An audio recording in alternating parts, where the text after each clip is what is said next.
బండి భగీరథ పోక్సో కేసుపై స్పందించారు మంత్రి సీతక్క. తప్పు చేస్తే బండైనా శిక్ష తప్పదని హెచ్చరించారు. చట్టం అందరికీ సమానమేనని అన్నారు. బండి కొడుకుకి ఓ చట్టం, సామాన్యులకి ఓ చట్టం ఉండదని చెప్పారు మంత్రి. ఈ ప్రభుత్వం ఎవరికి తలవంచదని చెప్పారు. గత ప్రభుత్వంలో బాలికలపై అఘాయిత్యాలు జరిగితే స్పందించలేదని ఆరోపించారు. రాష్ట్రంలో మహిళలకు అన్యాయం జరిగితే ఉపేక్షించేదే లేదన్నారు సీతక్క.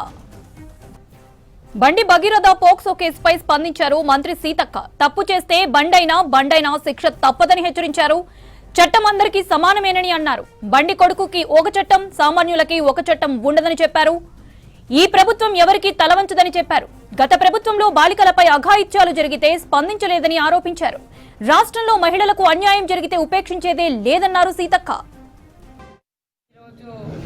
బండైనా రాజైనా రాజకీయ నాయకుడైనా ఎవరి పిల్లలైనా ఎవరి కుటుంబ సభ్యులైనా ఎవరిని ఉపేక్షించే ప్రభుత్వం ఈ రాష్ట్రంలో లేదు.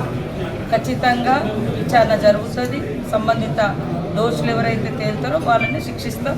ఎవరో వచ్చి చెప్పాల్సిన అవసరం లేదు. ఆ అమ్మాయి ఏదైతే బండి సంజయ్ గారి కుమారుడి మీద ఇచ్చిన కేసు ఉందో ఇయ్యగానే వెంటనే పోక్సో కేసు నమోదు చేసింది. తర్వాత విచారణకు ఒక స్పెషల్ టీం వేయడం జరిగింది. ఆ టీము ఫర్దర్గా యాక్షన్ తీసుకుంటుంది. దాంట్లో ఎవరో కప్పి పెడుతున్నారు, ఎవరో మాట్లాడతలేదు.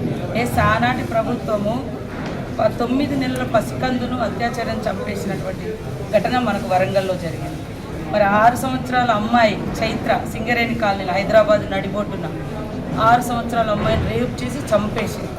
తర్వాత దిశ ముగ్గురు రేప్ చేసి చంపి కాలబెట్టి.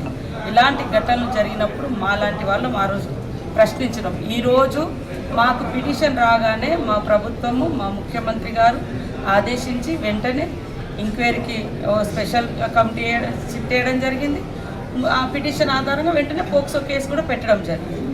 ఆ అబ్బాయి ఎవరైతే నిందితులు ఉన్నారో ఆయన కోసం పోలీస్ టీం కూడా ప్రత్యేకంగా రావాలని కూడా ఈరోజు వారికి ఆదేశించి సామాన్లు కూడా ఇవ్వడం జరిగింది. ఎవరిని వదిలిపెట్టం, ఎవరిని ఉపేక్షించాం. రాజైనా రాజకీయ నాయకుడైనా ఎవరైనా చట్టం తప్పకుండా తప్పు ఉన్నదని తేల్చిన ప్రతి వ్యక్తిని ఇప్పటి వరకు ఎవరిని కూడా మా ప్రభుత్వం వచ్చిన కాంచి వదిలిపెట్టలేదు. ఇమీడియట్లీ ఎప్పుడైతే ఎవరి మీదనైతే అంటే అక్యూజ్డ్గా నమోదైతుందో వాళ్ళని ఇమీడియట్లీ తీసుకొస్తున్నారు, వెంటనే కేసు పెడుతున్నారు, పనిష్మెంట్ చేస్తూ ఉన్నారు. కాబట్టి మేము ఎవరికి సపోర్ట్ చేయడం లేదు. ఖచ్చితంగా మా ప్రభుత్వము ఆడపిల్లల పక్షాన ఉంటుంది, ఆడపిల్లల రక్షణ కోసం ఉంటుంది. మా పార్టీయే మహిళా ఓరియంటెడ్ పార్టీ. ఇందిరమ్మ గారి నుంచి మొదలు పెడితే సోనియమ్మ గారి నుంచి కొంతమంది రాజకీయాల కోసం ఏదో మాట్లాడగలరు. ఈరోజు అమ్మాయికి న్యాయం జరగాలి, నిందితుడికి శిక్ష పడాలి. ఇది మా విధానం.